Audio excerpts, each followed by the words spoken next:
Welcome to True Crime Garage. Wherever you are, whatever you are doing, thanks for listening. I'm your host, Nick, and with me, as always, is a guy that's so hip he wants to distribute our show through vinyl. He is the captain. Yeah, can you dig it, man? It's good to be seen, and it's good to see you. Thanks for listening, and thanks for telling a friend.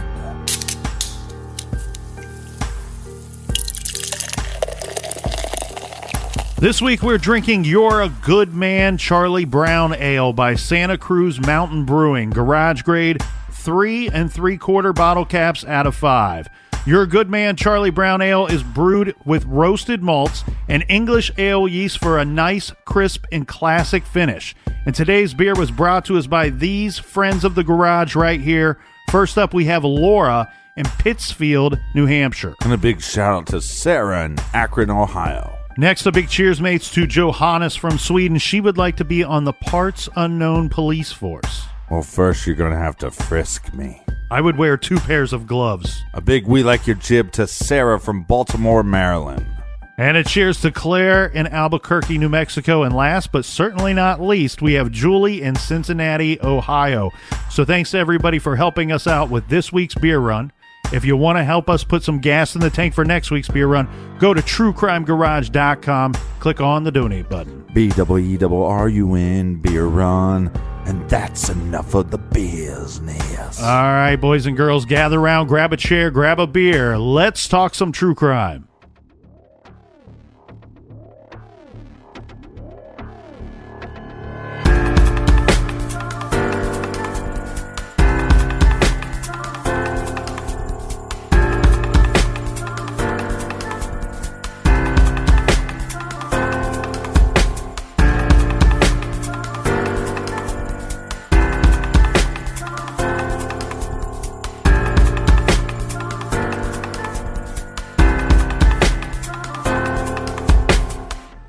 My mother worked at the campus and I had an A sticker on my car and obvious access day or night to the campus. I was picking up some very lovely young women. You know what we were talking about as we're driving around? Almost as often as not, this guy that's going around doing this stuff. And the second they started talking that, they didn't realize it, but they were getting a free ride. I couldn't touch that with a 10-foot pole, I swear. You know, but they'd be telling me what all about this guy, and they're comparing notes and speculating on what he looks like, how he carries himself, why he's doing this stuff, telling me about it. It was getting easier to do. I was getting better at it. I was getting less detectable. I started flaunting that invisibility, severing a human head, 2 of them, at night in front of my mother's residence, with her at home, my neighbors at home upstairs, their picture window open, the curtains open. 11 o'clock at night, the lights are on. All they have to do is walk by, look out, and I've had it. Why did you keep the heads? Why did you cut them off, and why did you keep them? Something out of my childhood. I could put it on an incident. I mean, my father chopping the heads off of our 2 pet chickens, and my mother insisting that I eat them for dinner. You know, we could say it was something that simple. I don't think it was. Now, my dad heads out back with a hatchet.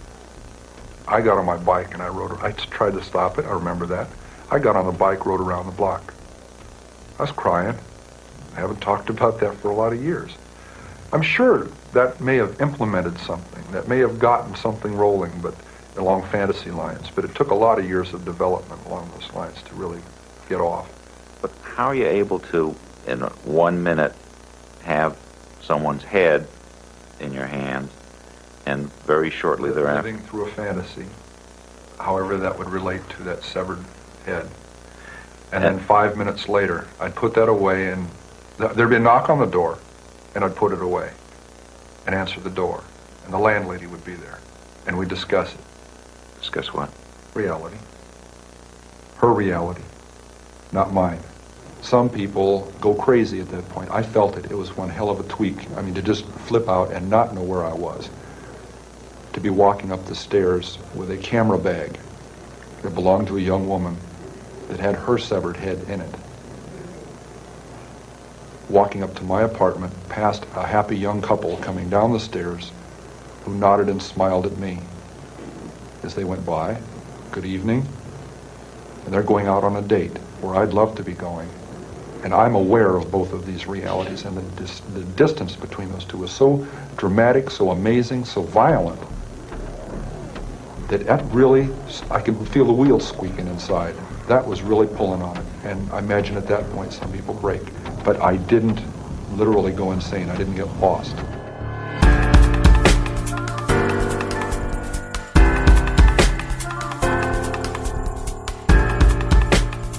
Edmund Kemper was committed to the Atascadero State Hospital for the criminally insane. He was diagnosed with paranoid schizophrenia.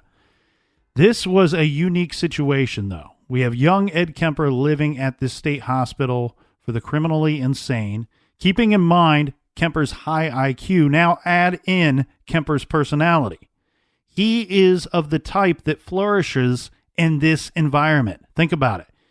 He's the type that if you put him in a situation, he's been rejected his entire life, all he wants to do is feel like he fits in or not have to be in a situation of being rejected again. This is not up to him to be there. He's required to be there.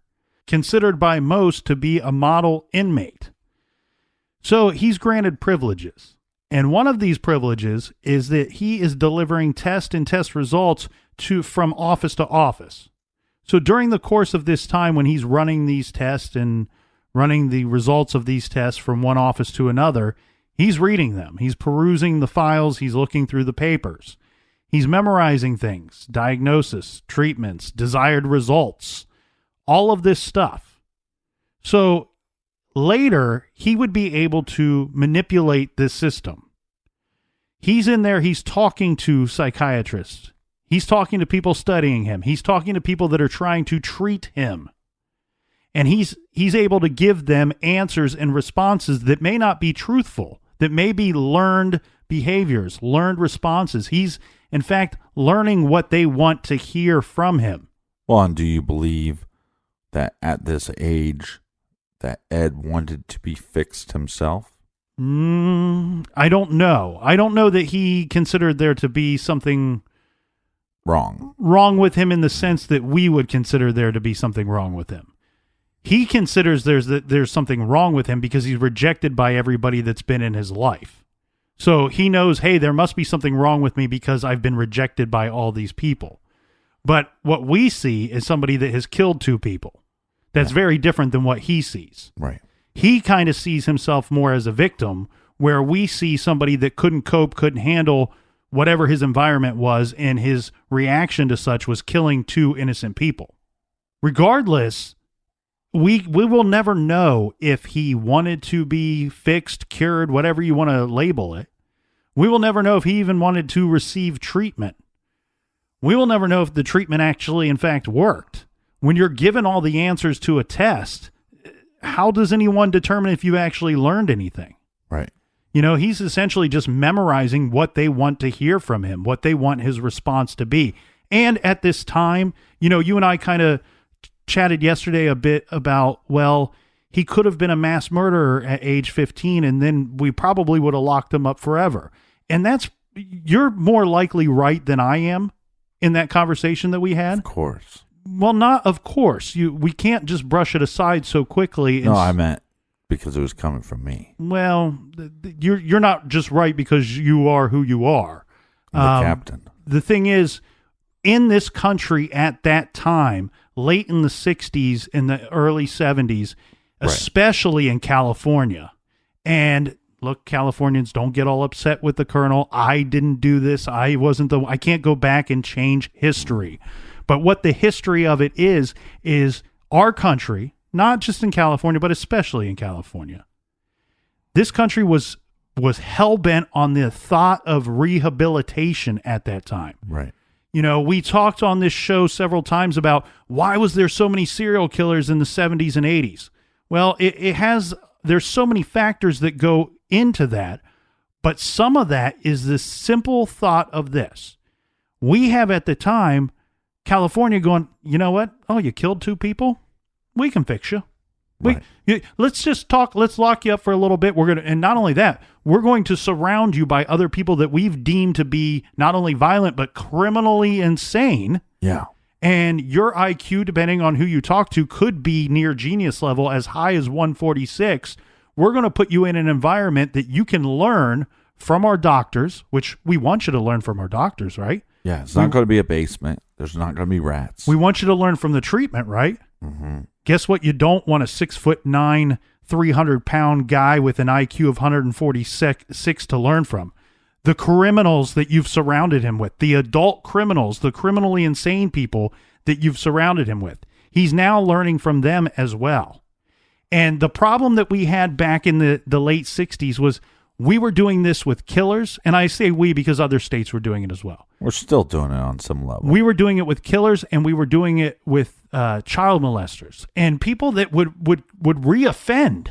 And we're like, well, we can fix it. And one big problem that this country had and a lot of countries had back then was we didn't never have a good understanding of these people that were raping children. At that time, we were almost identifying it as something to being equal as homosexuality, which of course now we're all educated and smart enough to know that they have nothing to do with one another. Right. Never have and never will. And so back then we thought we could even cure something like that and we'd just throw them back out on the streets and we would see. Well, they also thought they could cure homosexuality. They would have these, they still to this day think they can, and they have these church groups that you go out, all men church group that go out in the woods and they can pray away the gay. Well, and of course, we've discussed it on our show several times. Even states like Texas, Florida, Ohio, everybody was releasing these very dangerous individuals. And then you have somebody as smart as Edmund Kemper. And look, I'm not blaming the system, especially in this specific instance, because we have a guy that was smart enough to figure out a way to manipulate the system. Right. Okay, so we can't blame the system for being tricked. Yeah, but, we need to take a look at some of these systems that we've had in place for years and correct some of that stuff. Well, and that's what I think we've learned throughout these last few decades is really how, quote-unquote, curable would somebody be that's already committed double homicide. Right. Maybe the method for releasing this individual is not to just have him check in once a week with somebody and go talk to him, and the person goes, yeah, he's still fine. Yeah, because he's fine until he's not, right? He's fine until he's fine not. until he's decapitating somebody. He was fine for 15 years until he shot his grandmother in the back 3 times. Right. Ed Kemper is released to his mother's care, which is another horrible idea. Oh, this is great. The person that he hates the most. During the talking? Yeah. You think they would have figured that out? Like, we can't release him to the mother? You know what? I will say in the defense of those that were helping him with his treatment at the time, they did tell the state you can't release him to his mother. But the dad probably didn't want him. You could have released this guy. Yeah, but see, that's the problem. When a lot of states, and I know that it varies from state to state, but from my understanding, California, I believe Ohio's the same way. California. Even as an adult, if you're like paroled, if they release you on parole, the first thing before considering you for parole, they say, well, where are you going to go to live? Right. Well, you've been in prison. You haven't had a job. You don't have any money. You don't have a residence. So you have to go live with somebody else. Somebody has to agree to take you in. Ed Kemper has nobody but Mama. And Mama probably didn't want to take him in either, but she does for whatever reason. And so he's released to her care. So now he's on parole, and he's, like we said, 6'9". He weighs 280 pounds. Heavyweight champion of the world. Well, and he's released into a world that he just simply doesn't understand. Yeah. He spent more than a quarter of his life locked up and with people older than him. Well, and he also says things like that. Like, I couldn't even imagine what it would be like to go talk to a female. Mm-hmm. That's kind of odd. Yeah, I mean, like maybe at first, like when you're 10, it's a little strange. After that, it's like, yeah, it might be frightening to people, but it's like if you find yourself in conversation, like in the line at a Burger King to get a Whopper or something, you find yourself talking to a lady. That's not that strange to 98% of the men out there. Yeah, and I mean, but we have this though too. We have the thought of, keep in mind, the people his age in 1969 California, they were free-spirited. California. They almost spoke a different language than Kemper. And as you said, he had no experience with women, but I mean, as a young adult, he had no experience being out in the real world as a young adult. This is my issue with when they're always talking about almost genius level IQs, but not smart enough to figure out so much shit in life. But I don't know that he had the tools to be equipped to do so. And regardless, I mean, I was thinking about this the other day. You know, let's say he's out and he's talking to a woman his age, right? Or, you know, older, younger, whatever, it doesn't matter. Where'd you go to high school? Oh, I didn't go to high school because I shot my grandparents and I've been locked up in a hospital for the criminally insane right for the past 5 or 6 years. But I was a good patient. Yeah. And I helped the staff. Well, not only is he out, but like we said, he's in his mother's care or living with his mother. And once again, he's experiencing her verbal abuse. Right. Now, he did get his GED once he was out, and he wanted to be a police officer, but instead he landed a job with the California Division of Highways. He saved his money and eventually purchased a yellow 1969 Ford Galaxy vehicle. This is a 2-door car. Mm-hmm. So for 2 years, Ed is working. He's trying to adjust to civilian life, trying to fit in. He's, you know, just out there living, doing his thing. He's with his mother in the Santa Cruz area. His mother now separated from her third husband. She's working as a secretary at the newly opened University of California, Santa Cruz. Ed, with his car, made a practice of picking up the beautiful young college female students that were, you know, in the area looking for a ride, looking to hitchhike, which was very common back then. Well, and wasn't this because since his mom worked at the school, he had some kind of school identification on his vehicle? Yeah, he had some kind of sticker. I don't know if it was for parking purposes or just to be able to get on and, you know, onto the campus area and drive around. Well, but that was probably so good for him because especially if you go to a small college, when you see that sticker on somebody's car or you see that thing hanging from their mirror, it almost makes you like reassured that they're okay. This person's okay. Yeah, you identify with them, and you probably would think maybe they're a student. You know, so looking to get into a car, looking to hitchhike somewhere, you would be willing to get in his vehicle seeing the sticker is the general thought. Now, he drove a lot of young women around for a long time. And I actually believe, Captain, that he thought that maybe this might lead to a date or some type of relationship, because we have an individual that doesn't seem to have the means or the ability of meeting people very well. But hey, if I do something nice, if I offer you a ride, now we're locked and loaded here, right? We're sitting together. We're on a journey together. I'm going to take you somewhere. I'm doing you a favor. We can strike up a conversation. Yeah, if you can be Charlie cool about it, but when you're pulling up, rolling down your window in your banana hammock, and you're going, "Oh, excuse me, miss, would you like a ride? I can give you a ride in my car." Well, fairly quickly, I would guess, this letting women into his car, picking women up for hitchhiking purposes, right, probably very quickly became more about his violent sexual fantasies. And just like he learned in the hospital, he is now going to start to try some different tactics to see what works and what doesn't work. Okay, so you referenced the sticker on his car probably helped him pick up some young women. He also said that he had a look, like he had a specific style of sunglasses that he would wear just when he wanted to pick up hitchhikers. He also had a move, too, that he would do that when asked if he could give them a ride, he would try to act like he was annoyed, like he had somewhere to go, like, you know, looking at his watch and going, "Oh, I guess I can help you out." That way to let their guard down, that he's not so eager just to get this individual into his vehicle. Right. He says that he started taking things a bit further each time. Like he would start veering off of the natural route to where they wanted to go, or start taking them to a secluded location where they didn't want to go. Right. So kind of the thought process here is, well, I'm going to turn right instead of left here, and let's see how they react. Yeah.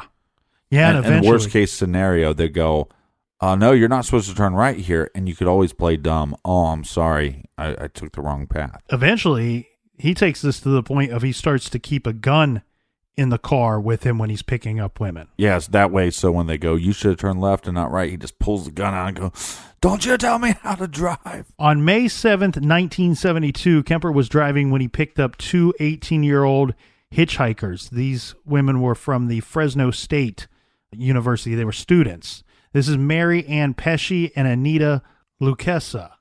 After driving for an hour, he drove to a secluded wooded area near Alameda, which he was familiar with from his work at the highway department. There, he intended to rape the women, but while he was locked up, he learned from serial rapists to not leave witnesses. So here's an issue for him. He's decided that he wants to rape at least one of these women. Think about Ed Kemper. He's 6'9", almost 300 pounds. He's easily identifiable.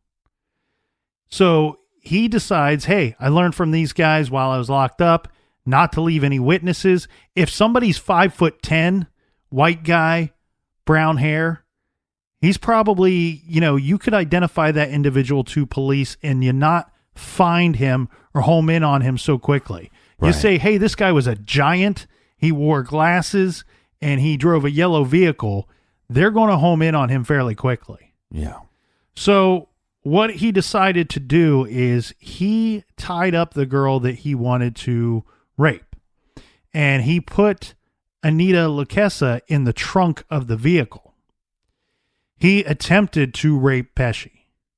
However, he was unable to do so.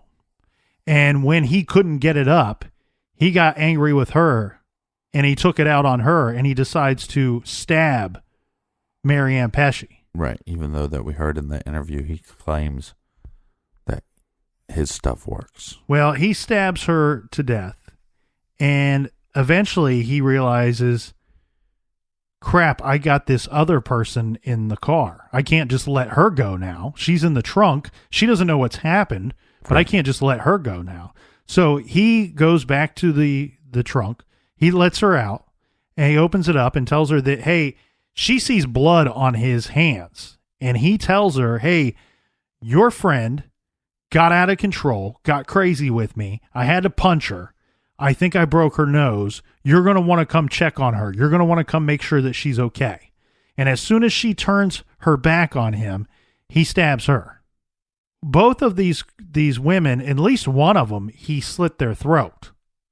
We have this situation too where afterwards he kind of goes into an immediate panic. He closes the trunk. He's now got one of the victims inside of there. And he believes that he can't find his keys. Yeah. He starts to panic thinking that he locked his keys in the trunk of the car, and now he's screwed. He's got at least one body in there at this point. He might have had two because he did ultimately transport both of them with two of both of them being in the trunk. Right. So he's panicking. He's thinking, crap, I've locked my keys in there with these two victims. He starts to panic. He trips over his gun that he dropped on the ground. And he says that when he fell, this kind of brought him to. Like he kind of had a moment of clarity there, realizing that his keys were in fact in his back pocket. He never kept his keys in his back pocket. He says he finds them in the back pocket, picks up the gun that he had, that he used to control the women to begin with. And now he's going to drive so he can dismember these bodies and dispose of them. On the way to his destination, he gets pulled over for a taillight. He's got a busted taillight. It's always a busted taillight. Now I wonder if that was busted before, or if it got busted during the tussle. That I don't know. That's interesting. But he's able to weasel his way out of, the officer doesn't search his vehicle, obviously. Well, of course not. So he's able to make it back to his destination, and I'm not going to go through all the details, but much like Ted Bundy and other individuals that we've discussed before on this show, Ed Kemper was a necrophiliac. Okay? Yeah. He couldn't have normal sexual relations or sexual intercourse with a living, breathing woman. He liked to have sex with their heads.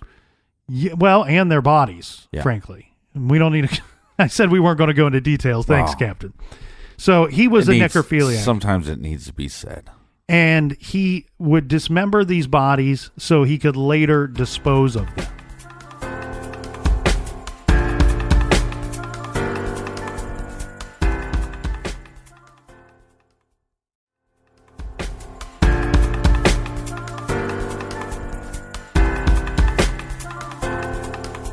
All right. Cheers, mates. Cheers, Captain.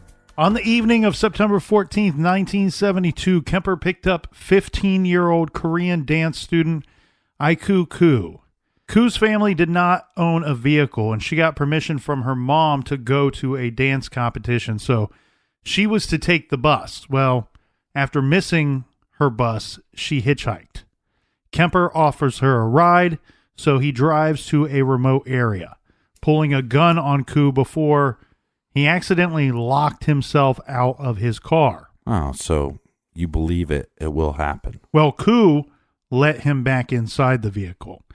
And then Kemper choked her unconscious, raped her, and killed her. But this is after he pulled the gun on her. Correct. He packed her body into the trunk of his car and went to a bar and had a few drinks. Then back at his apartment, he did all of the terrible things that we've already discussed earlier before dismembering and disposing of the remains in a similar manner as his previous two victims. Is this when he's going to the bar that the cops like to go to? I don't know what bar he went to that night, but yes, there was a bar that he frequented called the Jury Room. And this was a bar that was, the regulars were pretty much law enforcement. Right. And he made a lot of friends. He would go in there. We've already said this from the interviews that they have of him online. He's easy to talk to. He's a talker. And he would go in there and he would buy drinks for the officers. They would buy drinks for him. They would sit around drinking beers and talking about, everything, everything from the weather to these missing co-eds. Well, and he would talk so much, he actually knew that he was kind of annoying because of how much he actually talked. Mm-hmm. But I believe in one of the interviews he was stating that he knew, just don't bring up any of these murders or any of these cases, because if you do, then you might become a suspect. Right. And, for a while with these three missing individuals, he knows that he's killed them, but for a while they were simply missing persons cases. Right. All three of them had disappeared. We have Koo's mother, who she phones the police saying, hey, my daughter didn't show up to this dance competition. She was supposed to take the bus. I've never seen her ever again. She phones police and reports her daughter as missing. So for a while, they're just simply missing persons cases. Eventually, they're going to start finding the body parts of these different victims. Now, in January of 73, Kemper picked up Cindy Shaw, and we would have the same result. She's never seen again. And in February, the following month, he picks up Rosalind Thorpe and Allison Liu. So what we're seeing here, Captain, is what we see often with these serial offenders. We're seeing an increase in the speed, in the rate of the crimes. Mm-hmm. It's like he can't control his urges or fantasies. Well, and there's less of a cooling off period. So very quickly, he's getting to the next victim, so to speak. Mm-hmm. So we talked about Kemper wore special glasses that he thought made him look more like a college student, made him look a little hipper. He drove the vehicle that he had the campus sticker on the vehicle. Yeah, Kemper, the original hipster. And then he also had different things that he would do. Like I said, he would pretend to be in a hurry, looking at his watch when asked if he could give somebody a ride. The other move that he did, which is terrifying, and it's really well thought out, though, on his part, is once he would get these hitchhikers into his vehicle, think about his vehicle. It's a 2-door vehicle. So if you're in the back, you're already at a huge disadvantage. Mm-hmm. Because the whole idea that he has is he's going to drive you to a secluded area and then he's going to pull a gun on you. Well, if you have the ability to flee, that's your opportunity. You got to get out of Dodge as quick as possible. If you're stuck in the back seat, you're going to have a difficult time getting out of that vehicle. Also, taking into account that he's 6'9", so his wingspan, his arms reach the other door, the passenger door, pretty easily. Well, that was one of his moves. So he would only have a victim in the backseat if more than one hitchhiker got in at a time. Right. Because the natural thing is to ride shotgun. So what he would do is he would reach over his passenger and he would say, "Oh, I don't think your door is shut all the way." And then he would open the door, using the little latch, open up the door, close it shut. And in the same motion, he would drop a tube of chapstick down into the door. So what it creates is it prevents you from using that latch to open the door. He's not locking the door in front of you, which would be an obvious move, making you uncomfortable. Right. Unbeknownst to you, he's dropped this tube of chapstick down there. Now, if you go for the latch, it doesn't connect, and you can't open the door from the inside of the vehicle. Right. And a lot of the doors now, when you go to open them, if they're locked, they'll unlock automatically or whatever they do. But this is back in the day. But wasn't it Bundy that just didn't have a handle? Yeah, Bundy did all kinds of things. Remember, he actually had... He altered the seats in his vehicle in some form too. Oh yeah. Remember, he had them he took the screws out of them, so if he needed to just push a chair back or hide it, he could. Right. In 73, that attack in February on the two young women, he actually, by this point, he's in a bit of a frenzy. Because remember, we talked about with his first victims as an adult, he drives out into the middle of nowhere. There's a bit of interaction between these victim and killer leading up to the killing. Right. With his last victims, I personally think he's in a bit of a frenzy because he doesn't even bother to get them very far away from where he picks them up, and he shoots both of them. He talks about how after the killing, this paranoia of that he's going to be caught right away, that everybody's coming to get him. I wonder if that started setting in right when he picked up the victim. I think that he had developed what he likes to do to the victims, and he wanted to get to that as quick as he could. Mm-hmm. And what I mean by that, as we said earlier, is he can't have normal intercourse or sexual relations or normal relationships with people the way that normal people can. Right, so he wants to get straight to having sex with their head. Or, yeah, he wants to get straight to the necrophilia as soon as possible. Mm-hmm. Because, he can create... Hope nobody's eating their lunch. Yeah, but he can create and make up all these reasons who he is, and how he turned out and why he does what he does. Well, that's because one time when he was 8 years old, his dad... I'm just joking. But in the end, the reality is... This is his sexual fantasy. Right. And it's now, how can I get to that as soon as possible?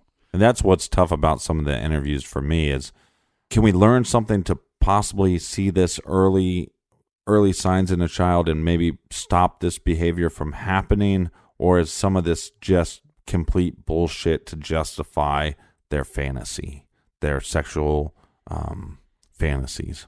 Well, I think it's a way to rationalize it. Right. Either for themselves or for everybody else to understand that this is why they did what they did. But in this situation, he shoots both of these young women.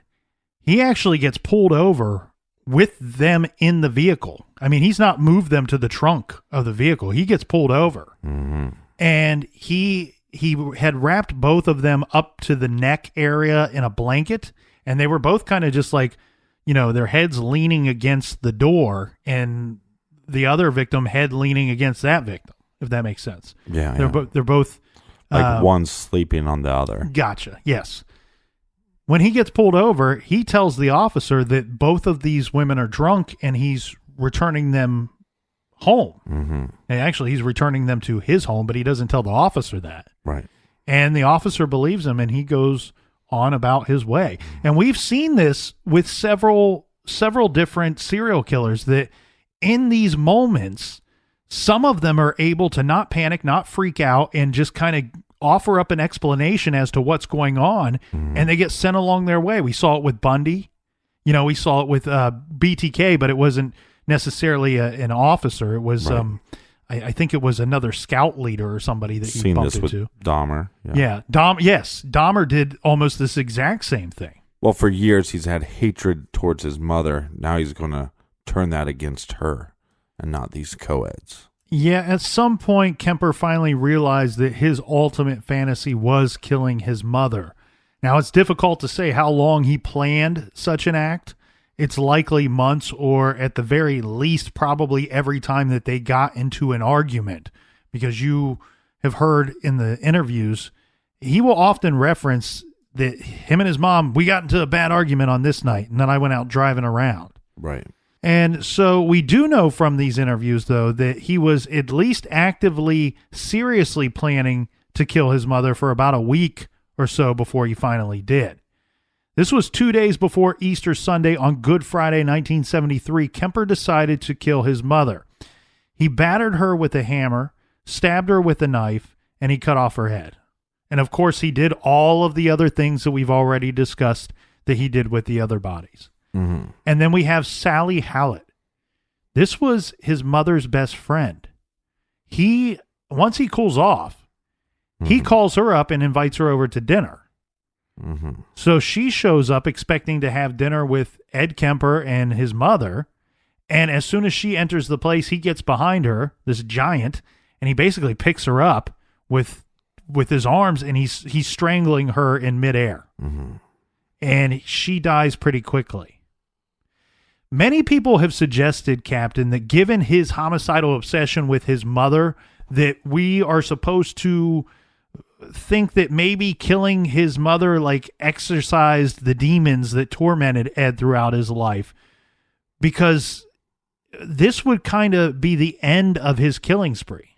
Well, let's stay on this murder for a second, because didn't he also say that she went out with a friend and she was drinking, and then she came home and he like passed by her room or something, and she made like some snarky comment like she always does. Right. Like, oh, I suppose you want to stay up all night talking now. Yeah. Now, is it true or false? Because I know, and look, you're right. I mean, you're not one for the gory details. But is this just a part of Mindhunter, or was this actually what happened? Because he claims in Mindhunter that he took her Larynx. Yeah, and put it in the garbage disposal. There are many different versions of that same story. So I believe there's got to be some truth to it. Mm-hmm. And if you want to take it to the most extreme, he says something to the the way the story goes anyway. I couldn't find his exact words on this. Right. Mind you, there's like hundreds and hundreds of hours of interviews with Ed. So can you please say it in his voice? I don't think I could do it. You're not going to even try. I don't think though that I think the listeners would like to hear you try your best.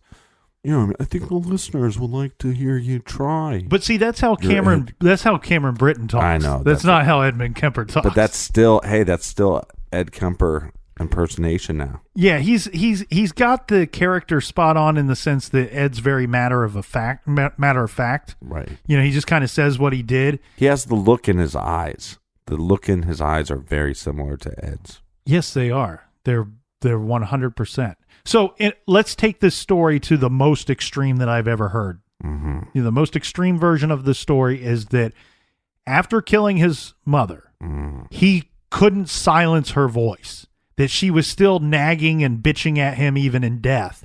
So he decided to remove her larynx and her tongue and throw it down the garbage disposal. And when he turned on the garbage disposal, pieces of that or the whole thing came back out at him, to which later he told law enforcement it made sense to him because he wasn't able to silence her, that even in death she was going to continue to nag him and she was going to get the last word. Right. But when we listen to Ed talk, the way that he would let us know what was going on inside of him is he throws out there the suggestion that had I just killed Mother before everybody else, I wouldn't have killed anybody else. Right. Again, I have to wonder, is this the absolute truth? Because the reality is he killed his mother, and then shortly afterwards, he killed her best friend. He didn't stop with his mother. Right. He had the opportunity to.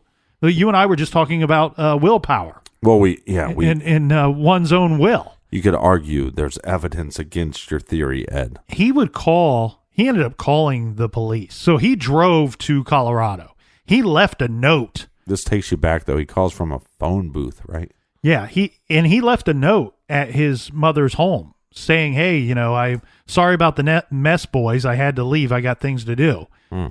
He thought that, again, that paranoia sets in where he thought all of a sudden everybody's going to know what he did. And as he's driving to Colorado, he kept expecting to hear this story on the news. Breaking news, we found 2 dead bodies at this home. And no, he never hears that. So eventually he decides he's going to stop. He calls Santa Cruz police from Colorado. And he says, look, come and get me before I do it all over again. And the police, they initially refused to believe him. This is the guy that they drank with at the bar. Right. It took several follow-up calls for them to believe that he had done what he said he had done. And they even asked him information that only the co-ed killer would know. Mm-hmm. So Kemper finally convinced the police that he was the man that they were looking for, and he was quickly arrested without incident and charged with 8 murders in the first degree. Now, I do want to point something out here that's not often discussed when Ed Kemper is discussed. Mm-hmm. Is there were more difficulty in this case than looking back many of us would know of. And there was another active serial killer in that exact area at that exact same time as Edmund Kemper, which created a big problem in the investigation. So we had Herbert Mullen. He was kind of killing people at random, where right. We have Kemper, who has a very distinct victimology. Right. The problem was that at the time, investigators believed that all of these murders were likely connected, and therefore it made establishing a real pattern. It made it very difficult, right? Because there was no real pattern. You have one guy killing at random. Well, then you have 2 things also going against you. You have a guy confessing, and if any more crimes happen while he's in jail, then you go, wait, well, then this guy's falsely confessing. But then he's also only confessing to some of the murders, so you're going, well, why is he only confessing to some of them and not all of them? And here's one thing that I'm shocked of. This is a great idea for anybody out there that has time to do it. I'm a little surprised that there's not a movie or a book based around this whole idea of 2 working in the same area at the same time. What was that movie? Like Kiss the Girls or something? Forrest Gump. Where they're operating on different sides of the country, these 2 serial killers. You have a unique situation where 2 are operating in the same area, and they're almost apprehended roughly about the same time. So they're active for about the same periods of time. Now, we know that Kemper beheaded several of his victims. He would eventually tell his attorney that he had eaten the flesh of at least one of them. So at his trial, he did testify. And during his trial, he said that the slayings were his way of acting out homicidal, cannibalistic, and sexual fantasies that dated back to his childhood, stating that was the only way they could be mine, referring to his victims. Kemper said, I had their spirits, and I still have them. Kemper was found guilty and sentenced to life imprisonment for the 8 murders because there was a stay on the death penalty in the U.S. at the time of his conviction. Santa Cruz County Superior Court Judge Harry Brower said at the time, Kemper, you should not be released from prison during your natural life. Edmund Kemper remains housed among the general prison population at the California Medical Facility in Vacaville, California. Ultimately, John Douglas believes that these types agree to talk with the FBI for a number of reasons, but with Kemper, Douglas believes he cooperated because he was somewhat bothered by his crimes, and this was a way to make some sort of amends. And talking about his crimes also allows Kemper to better understand himself. Douglas also says that he believes Kemper was made to be evil rather than born to be evil. But he also throws in there, hey, we have to keep in mind, if this individual was raised in a happy environment, a non-abusive environment by different people, right, he says, I can't guarantee that he wouldn't grow up to end up killing people. Yeah, You know? I look, I respect John, but I also think when you almost become friends with an individual like this, I think that your viewpoints are going to be skewed a little bit.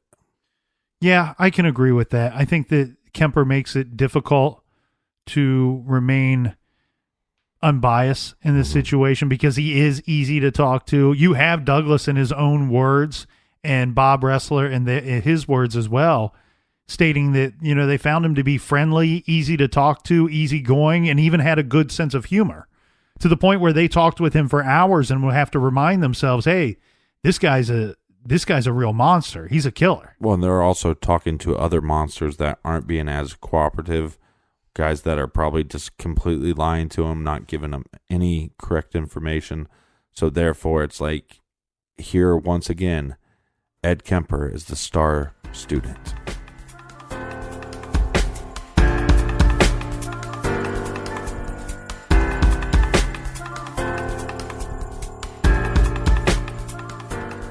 Here's a little recommended reading before we get out of here today. This week we're recommending The Allure of Premeditated Murder, Why Some People Plan to Kill by Jack Levin and Julie Weist. As violence remains such a prominent and troubling topic nationwide, The Allure of Premeditated Murder successfully explores the reasons behind the worst violence as well as the most promising solutions. And if you're interested in any of our recommended reading, you can check that out by going to our website, truecrimegarage.com, and check out the recommended page. And for all of our old episodes, check us out on the Stitcher app. It's free.